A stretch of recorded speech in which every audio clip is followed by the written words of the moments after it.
నేను ఆంధ్ర రాయల కాలేజ్ నుంచి వస్తున్నాను. పాస్టర్ ప్రవీణ్ పగడాల గారిని చంపేశారు.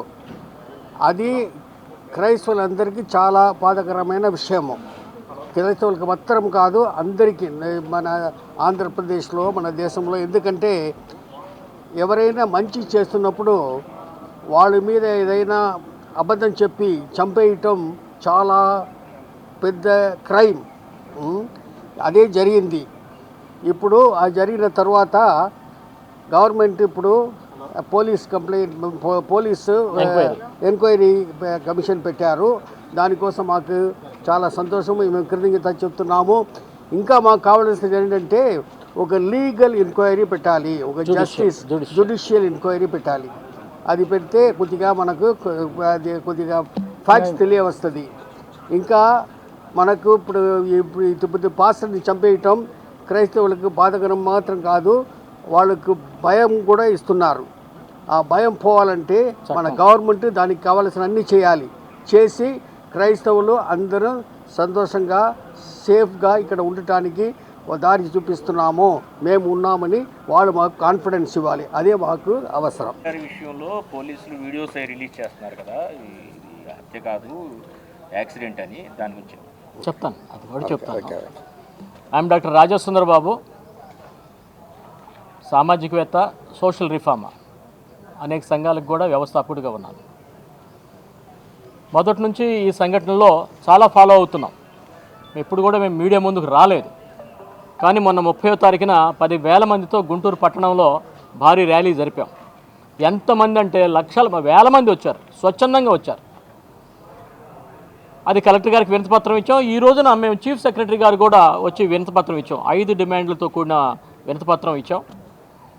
ఈ వినతిపత్రంలో మొదటి డిమాండ్ అంటే, apart from SP enquiry or SIT, whatever you call, police ఎంక్వైరీతో పాటు 2 జడ్జీలతో కూడిన, రిటైర్డ్ జడ్జీలతో కూడిన విచారణ మేము కోరుతున్నాం, జ్యుడిషియల్ విచారణ కోరుతున్నాం. రెండోది ఏంటంటే, ఇటు మణిపూర్ సంఘటన కానీ, ఇక్కడ పాస్టర్ ప్రవీణ్ సంఘటన కానీ చూస్తే మనకు అర్థమవుతుందంటే, పాస్టర్లు చంపబడుతున్నారు, చర్చీలు డిస్ట్రాయ్ చేయబడుతున్నాయి. ఈ క్రమంలో ఎస్సీ ఎస్టీలకి ఏ విధంగా అయితే ఒక చట్టం ఉన్నదో, అదే చట్టం క్రైస్తవ పాస్టర్లని వీళ్ళందరినీ కూడా కాపాడేందుకోసం, రక్షణ కోసం ఒక చట్టం చేయమని మేము ఈ రోజున ప్రభుత్వాన్ని మేము కోరాం. అంతేకాకుండా ఈ దుర్ఘటన మీద అనేక మంది, ఒక ప్రక్కన పోలీస్ విచారణ జరుగుతూ ఉంటే ఆ పోలీస్ విచారణని తప్పు పట్టిస్తూ అనేక రకాలైన వీడియోల్ని యూట్యూబ్లో పెడుతూ వస్తున్నారు. ఆ యూట్యూబ్లు ఆ ఒక్క పాస్టర్ ప్రవీణ్ గారిని విమర్శిస్తూ, దూషిస్తూ, అంతేకాకుండా అసలు ఆయనకి తాగుబోతు కాదు, తాగుబోతని ఒక 8 రోజుల పాటు కొనసాగింది. ఇప్పుడు నిన్నటి నుంచి ఇంకో ట్విస్ట్ కూడా, ఆయన ఎక్కడో లాడ్జీలో ఉన్నాడు, ఒక స్త్రీతో ఉన్నాడు అని పిచ్చి వీడియోలను పెట్టి ఆయన యొక్క పేరు ప్రతిష్టలకి భగ్నం కలుగు చేస్తున్నారు, దిగజార్చే విధంగా చేస్తున్నారు. ఆయన అనేక 3 మతాలు, ప్రధానమైన 3 మతాలు, 4 మతాలు, బౌద్ధంలో కూడా లోతుగా వెళ్ళి ప్రజలందరికీ చెప్పాడు. క్రైస్తవత్వం ఈ భారతదేశంలో ఏ విధంగా సంస్కరణలు తెచ్చింది, ప్రజలను కాపాడింది, మహిళలను కాపాడింది అనే విషయాన్ని కూడా ఆయన చెప్పాడు. మానవుల్ని హిందువులుగా చూడొద్దు, ముస్లింలుగా చూడొద్దు, క్రైస్తవులుగా చూడొద్దు, బౌద్ధులుగా చూడొద్దు, మతం పేరున చూడొద్దు, మానవులుగా చూడమని చెప్పాడు.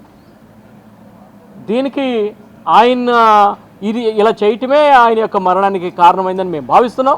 అంతేకాకుండా కొన్ని వీడియోలు కూడా ఆ కుటుంబ సభ్యులు చెప్పే వ్యవహారంలో కానివ్వండి, ఆయన యొక్క ఫ్రెండ్స్ చెప్పే విషయంలో కానివ్వండి, అసలు ఈయన్ని తన ఇంటి నుంచి బయలుదేరిన సందర్భంలో అక్కడే హైదరాబాద్లోనే కిడ్నాప్ చేసి చంపేసేసి ఒక డూప్ని మోటార్ బైక్ మీద ప్రయాణం చేస్తూ మధ్యలో ఆ వైన్ షాపులకి వెళ్తున్నట్టు, ఆ తర్వాత అక్కడ ప్రమాదవశాత్తు చనిపోయాడని చెప్పేసి చెప్తా వస్తున్నారు ఈ వీడియోల ద్వారా.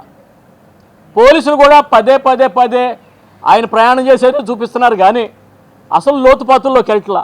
ఆయన ఫోన్ నుంచి చాలా డబ్బు 2-3 రాష్ట్రాలకి మరి ట్రాన్స్ఫర్ అయినట్టుగా వస్తుంది. అదొక వ్యవహారం ఉంది, దాని మీద దృష్టి పెట్టట్లేదు. తల్లి ఆయన యొక్క సిస్టరు చెప్పింది, చాలా స్పష్టంగా చెప్పింది, 4 రోజుల క్రితమే చెప్పింది, ఆ ప్రయాణం చేసిన వ్యక్తి నా నా నా అన్న కాదు అని చెప్పి ఆమె చెప్తా ఉంది. ఇంకా ఇక్కడ ఈ ప్రయాణంలో మాస్క్ ఒకటి, రెండోది హెల్మెట్ ఒకటి అక్కడ వేరేదిగా ఉన్నది.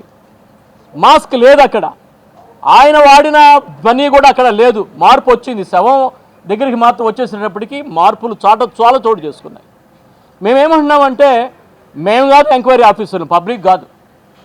పబ్లిక్ చేయాల్సింది పోలీసులే, వారే జీతాలు తీసుకుంటున్నారు, వారి యొక్క బాధ్యతే ఇదంతా కూడా. అయితే జ్యుడిషియల్ ఎంక్వైరీ కూడా వేస్తే ఇంకా లోతుగా మంచి జరగడానికి ఆస్కారం ఉందని. మేము ప్రభుత్వానికి వ్యతిరేకం కాదు, ఏ మతాలకి వ్యతిరేకం కాదు, మేము సామరస్యం కోరుకుంటున్నాం. ఈ రోజున వీడియోల్లో వస్తున్న వ్యవహారాలు చూస్తే క్రైస్తవ, ముస్లిం అలాగనే హిందూ మతాల మధ్య వైషమ్యాలు పెంచే విధంగా ఉంది.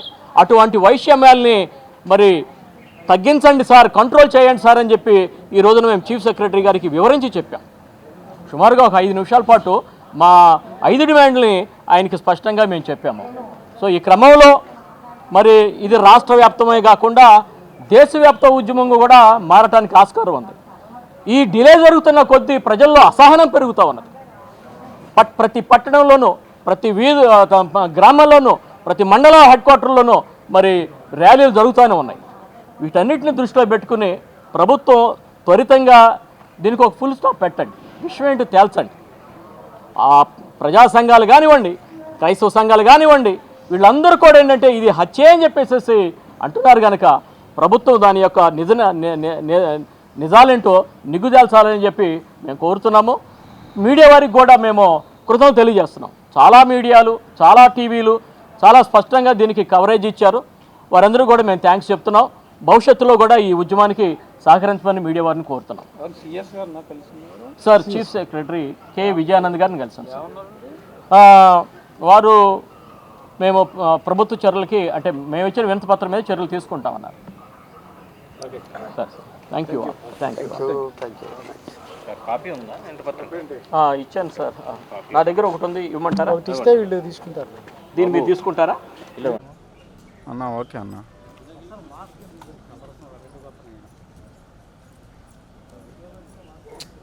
ఏమో ఒకటి అలా ఎదురుగా వచ్చింది.